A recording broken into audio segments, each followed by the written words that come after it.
I would say if there is a particular InfoSec topic that you're really interested in, make sure to go in that village and ask questions. Even if you're a total noob and you've never done it before, go and ask questions. Everybody is here to learn. Everybody wants to share their expertise.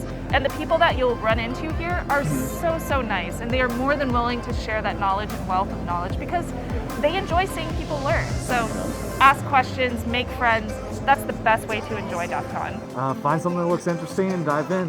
Learn more about it. You come play scavenger hunt. You come play contests. Enjoy it. Whether you think you can do it or not, you just come play them. Nice. For me, it's the villages. Go to a village, do something hands-on, try to do something you've never done before. This building that we're in for DEF CON 30 is huge. Get lost, meet new people. Try everything, talk to everyone.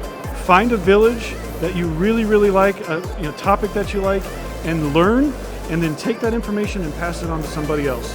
My top tip to have fun at DEF CON would be to get hands-on. Get out there, touch something, interact with something, and learn something. It's the greatest fun I've ever had. I learn more, I have fun with friends. It's way better than most things.